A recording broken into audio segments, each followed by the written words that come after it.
If you think you know how dark the human heart can get, think again. Before we dive into this nightmare, hit that subscribe button, smash the like, and drop a comment if you dare, because what you're about to hear will haunt you long after this video ends. Let's go. It was February 14th, Valentine's Day, in a quiet suburb outside Cleveland, Ohio. While most people were buying flowers and making dinner reservations, Detective Sarah Morrison was standing in the parking lot of a shuttered strip mall, staring at something that would ruin her night, her week, and possibly her faith in humanity. The body of 20-year-old Marcus Webb lay crumpled between two dumpsters, his phone still clutched at his hand, the screen frozen on a text message that simply read, "I'm here. Where are you?" 3 bullets. Close range. No witnesses. Just Marcus, the cold asphalt, and a pool of blood slowly spreading beneath the flickering light of a broken street lamp. The crime scene techs worked silently, their breath forming clouds in the freezing air, while Morrison knelt beside the body, studying Marcus's face. He looked surprised, like he had been expecting someone else. Someone he trusted. Marcus Webb wasn't a criminal. He had no gang ties, no drug connections, no violent history. He was a college student studying engineering, working part-time at his uncle's auto shop, and, according to his family, he was planning to propose to his girlfriend that very night. The ring was still in his jacket pocket when they found him, a modest diamond that had taken him 6 months to save for. His mother would later tell investigators that Marcus had called her just an hour before his death, excited and nervous, saying he was meeting someone who was going to help him with a surprise. But who? And why did that meeting end with 3 bullets in his chest? The detectives started with Marcus's phone. The text messages revealed something unexpected. For the past 2 weeks, Marcus had been in contact with a 16-year-old girl named Destiny Clark. The messages were friendly at first, casual conversations about music and school, but they gradually shifted. Destiny began asking Marcus for favors, small things like rides to the store or help with her broken laptop. Marcus, always eager to help, never said no. Then, 3 days before the murder, Destiny asked Marcus to meet her at the abandoned strip mall. She said she needed to talk to him about something important, something she couldn't discuss over the phone. Marcus agreed. He always did. When detectives arrived at Destiny's house, a rundown rental on the east side of town, they expected to find a scared teenager, maybe a witness to something terrible. Instead, they found a cold, calculating young woman who showed no emotion when they told her Marcus was dead. She didn't cry. She didn't ask questions. She simply crossed her arms and said, "I want a lawyer." The search of her bedroom revealed something chilling. Hidden beneath her mattress were 3 fake IDs, all with different names, all with Destiny's face. In her closet, they found a shoebox containing over $4,000 in cash, bundled with rubber bands. And on her laptop, deleted but recovered by forensic analysts, were dozens of messages between Destiny and someone identified only as Jay. The messages were coded, cryptic, but one phrase appeared repeatedly. "He'll come if you ask him. He trusts you." The investigators realized they weren't dealing with a simple case. This was a setup. Marcus had been lured to that parking lot, led there by a teenage girl he thought needed help. But Destiny wasn't the mastermind. She was the bait. Security footage from a gas station near the strip mall showed Destiny arriving 30 minutes before Marcus, but she wasn't alone. A second figure emerged from the shadows, someone wearing a black hoodie and gloves, someone who waited patiently behind the dumpsters until Marcus arrived. The footage was grainy, but one thing was clear. When Marcus pulled into that parking lot, he walked straight into a trap. Destiny was arrested and charged with conspiracy to commit murder. During her interrogation, she remained silent, her face expressionless, her eyes fixed on the wall. But when Detective Morrison leaned across the table and asked, "Who is Jay? Who did you do this for?" Destiny's lips curled into the faintest smile. "You'll never find them," she whispered. "They're smarter than you think." But when they opened the locked basement door at the address listed in Destiny's deleted emails, what they found changed everything. The basement at 847 Riverside Avenue was a place nightmares were made of. When Detective Morrison and her team descended those creaking wooden stairs, flashlights cutting through the darkness, they found a makeshift command center that revealed the true depth of this conspiracy. A folding table held 3 burner phones, all registered under fake names. A laptop sat open, its screen still glowing with an encrypted messaging app. And pinned to the wall with thumbtacks was something that made Morrison's blood run cold, a detailed surveillance log of Marcus Webb's daily routine. Every movement Marcus had made for 3 weeks was documented. His class schedule at Cleveland State University, his shifts at the auto shop, his gym visits, his coffee runs, even his Friday night dates with his girlfriend, Sarah Chin. Someone had been watching Marcus for weeks, studying him like a predator studies prey, learning his habits, his vulnerabilities, his patterns. The handwriting on the log was neat, methodical, almost obsessive. But it wasn't Destiny's handwriting. Forensic analysis would later confirm it belonged to Jonathan Reeves. But there was more. Tucked beneath the laptop was a photograph, and when Morrison picked it up with gloved hands, she felt her stomach drop. It was a picture of Marcus taken from a distance, standing outside the auto shop, smiling at his phone. On the back, written in red marker, were 4 words that changed everything. Target acquired. Phase 1. This wasn't a desperate robbery gone wrong. This was a calculated execution, planned down to the minute, and Marcus Webb had been marked for death long before Destiny Clark sent that first friendly text message. The investigation exploded. Within 48 hours, Jonathan Reeves was identified through DNA evidence found on a coffee cup left in the basement. His criminal record painted a picture of escalating violence, assault charges, robbery, extortion. He was a dangerous man with dangerous connections, and he had disappeared the moment Marcus's body was discovered. An APB went out across 3 states. Every motel, every known associate, every place Jonathan had ever been seen was raided by police. But Jonathan was gone, vanished like smoke. Meanwhile, Destiny remained in custody, and her silence was strategic. Her lawyer, a sleazy defense attorney named Victor Brennan, who specialized in getting guilty people lighter sentences, had coached her well. Say nothing. Admit nothing. Wait. But waiting wasn't working. The evidence against her was overwhelming, and the prosecutor, a fierce woman named Janet Torres, was building a case that would put Destiny away for life. Then, on day 4 of the manhunt, Jonathan made a mistake. He used one of his burner phones to call his mother in Akron, telling her he was okay, that he'd be leaving the country soon. The call was traced to a motel outside Pittsburgh, and within 2 hours, a SWAT team surrounded room 114. Jonathan surrendered without a fight, his hands raised, his face expressionless. In his motel room, police found the murder weapon wrapped in a towel beneath the mattress, still loaded with 3 bullets. He hadn't even tried to get rid of it. During his first interrogation, Jonathan tried to play it cool. He denied everything. He claimed he'd never been to that parking lot, never met Destiny Clark, never heard of Marcus Webb. But when Detective Morrison placed the surveillance log in front of him, when she showed him the photograph with his own handwriting on the back, something in Jonathan's face changed. He realized he was caught. Completely, irrevocably caught. "I want a deal," Jonathan said, leaning forward, his voice cold and transactional. "I'll tell you everything, but I walk on second degree. 10 years maximum." Morrison wanted to reach across that table and make Jonathan feel a fraction of the pain Marcus's family was experiencing. But she was a professional. She nodded to the prosecutor through the one-way mirror, and 2 hours later, a deal was on the table. Full cooperation, full testimony against Destiny Clark, in exchange for life with the possibility of parole in 30 years instead of the death penalty. Jonathan talked, and what he revealed was worse than anyone had imagined.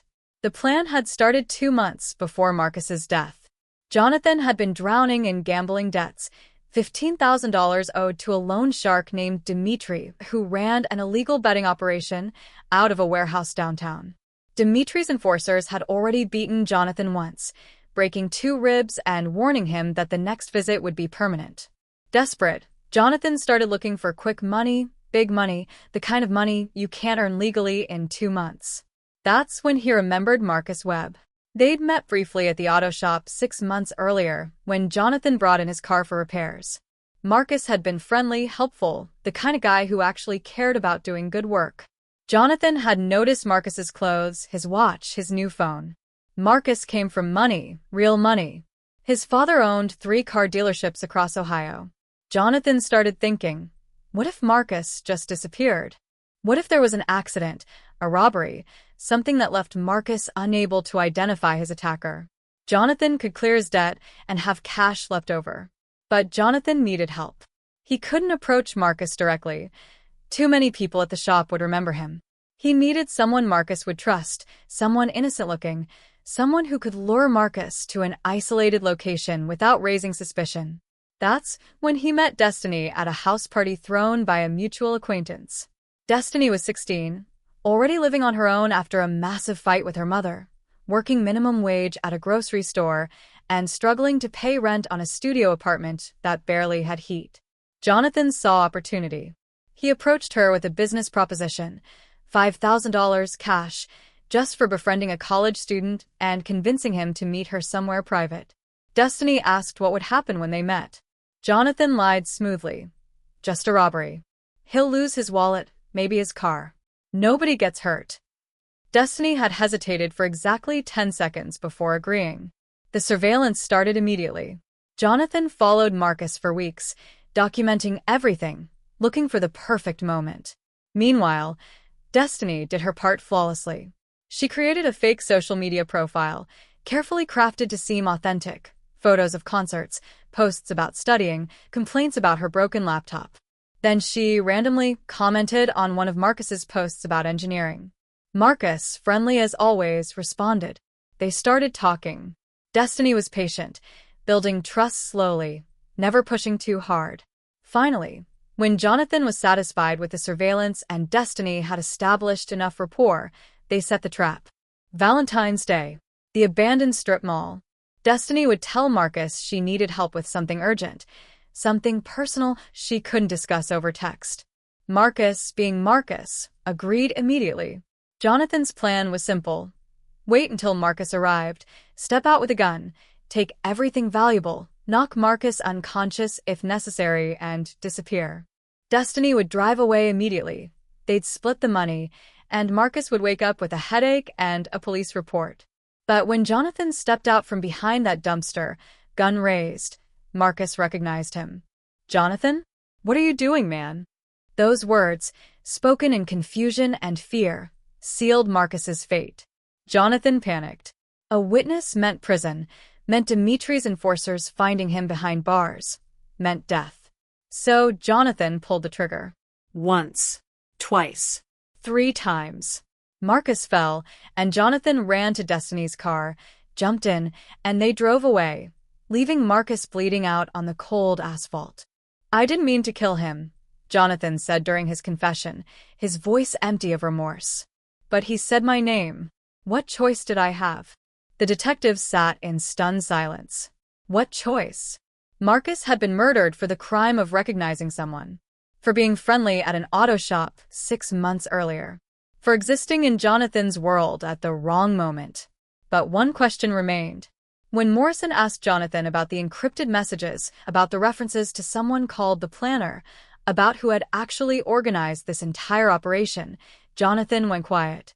He stared at the table for a long moment, then looked up with something that might have been fear in his eyes. "There was someone else," he admitted quietly. "Someone who knew about Marcus's family, who had information I couldn't have gotten on my own. Account numbers, security codes, the whole 9 yards. They wanted Marcus dead specifically, not just robbed. They paid me an extra $10,000 up front, told me to make it look like a robbery gone wrong." Morrison felt ice run through her veins. "Who?" Jonathan shook his head. "I never met them. Everything was through encrypted messages, dead drops for cash. I called them Ghost. That's all I know." The revelation sent the investigation into overdrive. If Jonathan was telling the truth, then Marcus Webb wasn't killed for $15,000 in gambling debts. He was killed for a reason that still remained hidden, by someone who had carefully orchestrated his death and used Jonathan and Destiny as expendable pawns. But before detectives could dig deeper into this mysterious third party, something happened that would change everything. A witness came forward, a gas station attendant who had seen something the night of the murder. Something that, when revealed in court 3 months later, would make national headlines and confirm everyone's worst fears about just how cold-blooded Destiny Clark really was. The trial of Destiny Clark became a media spectacle that gripped the nation for 3 months. Cameras lined the courthouse steps every morning as protesters held signs demanding justice for Marcus Webb. Inside courtroom number 4, the prosecution laid out a case so twisted, so carefully orchestrated, that even seasoned court reporters found themselves holding their breath. The evidence was overwhelming. Forensic analysts had traced the burner phone used to coordinate the murder directly to Destiny's high school locker. Ballistics matched the bullets that killed Marcus to a 9mm handgun purchased illegally 3 weeks before the shooting by Jonathan J. Reeves, a 24-year-old with a lengthy criminal record including armed robbery and assault. Security footage showed Destiny and Jonathan meeting 6 times in the 2 weeks leading up to Marcus's death, always in secluded locations, always brief encounters that looked more like business transactions than teenage romance. But the prosecution's most damning evidence came from Destiny's own words. The recovered text messages revealed a chilling plan. Jonathan needed money desperately. He owed $15,000 to a loan shark who had already sent enforcers to break his car windows as a warning. Jonathan knew Marcus from the auto shop where Marcus worked part-time. He knew Marcus came from a family with money, knew Marcus was kind-hearted and trusting. What Jonathan didn't have was access. That's where Destiny came in. The messages showed Jonathan had approached Destiny at a house party, offering her $5,000 to befriend Marcus and lure him to an isolated location. Destiny, who had her own financial problems after her mother kicked her out and her part-time job barely covered rent, agreed without hesitation. The plan was simple. Destiny would tell Marcus she was in trouble, that she needed help with something urgent, something that required meeting in person. Marcus, being Marcus, would come running. Jonathan would rob him, take his wallet, his phone, maybe his car. Nobody was supposed to die. But something went wrong that night in the parking lot. According to Jonathan's testimony, given in exchange for a reduced sentence, Marcus had recognized him. When Jonathan emerged from behind the dumpster with a gun, demanding Marcus's belongings, Marcus had said his name. "Jonathan? What are you doing, man?" That moment of recognition signed Marcus's death warrant. Jonathan panicked. He couldn't leave a witness. 3 shots rang out across the empty parking lot, and Marcus collapsed, his phone still in his hand, the engagement ring still in his pocket. Destiny watched it happen from her car 30 feet away. She never called the police. She never tried to help. She simply started the engine and drove home, stopping at a fast food drive-thru on the way. Surveillance footage showed her ordering a milkshake 14 minutes after Marcus died. The defense tried everything. They painted Destiny as a victim herself, a troubled teenager manipulated by an older criminal, a girl from a broken home who made a terrible mistake. They argued she never intended for anyone to die, that she was just as shocked as everyone else when Jonathan pulled the trigger. But the prosecution countered with Destiny's own behavior. Her cold demeanor during interrogation. Her smile when asked about Jonathan. The fact that she had spent $2,000 of the blood money on designer clothes and concert tickets before she was arrested. The fact that when police showed her crime scene photos of Marcus's body, she had shrugged and said, "Things happen." The jury deliberated for less than 4 hours. Destiny Clark was found guilty of conspiracy to commit murder and accessory to murder. Due to her age, she avoided the death penalty, but the judge showed no mercy. 60 years to life, with no possibility of parole for 40 years. When the sentence was read, Destiny finally showed emotion. Not remorse, not grief, anger. Pure, seething anger that she had been caught. Jonathan Reeves received life without parole for first-degree murder. In a final interview before his transfer to maximum security, he was asked why he killed Marcus when the plan was only supposed to be a robbery. His answer was simple and horrifying. He said my name. What was I supposed to do? Let him ruin my life. Marcus Webb's family attended every day of the trial. His mother sat in the front row, clutching the engagement ring Marcus never got to give to his girlfriend, tears streaming down her face as the verdict was read. His father released a statement afterward that echoed across social media. My son died because he was kind. He died because he wanted to help someone. If that's the world we live in now, where goodness gets you killed, then God help us all. But the story doesn't end in that courtroom. 3 months after Destiny was sentenced, investigators received an anonymous tip. Someone claimed there was a fourth person involved, someone who had supplied the gun and planned the entire operation, someone who had promised Destiny and Jonathan that the robbery would be clean and easy. The tip led nowhere. The alleged mastermind, if they existed at all, had vanished without a trace. And then, almost exactly 1 year after Marcus Webb's murder, another body was found in Columbus, Ohio. A 23-year-old man shot 3 times at close range in an abandoned warehouse parking lot. His phone was still in his hand. A teenage girl had been seen leaving the area minutes before police arrived. The girl's name was never released, but sources close to the investigation confirmed she had recently made several large cash deposits into her bank account. The case remains open. The girl was never found. Some crimes are solved. Some criminals are caught. But some predators learn from their mistakes and simply move on to the next victim, the next parking lot, the next trusting soul who just wants to help. Marcus Webb's case is closed in the eyes of the law, but for those who knew him, for those who investigate these darkness, the question remains, how many other destinies are out there right now, typing innocent messages to their next target? If this story shook you to your core, you're not alone.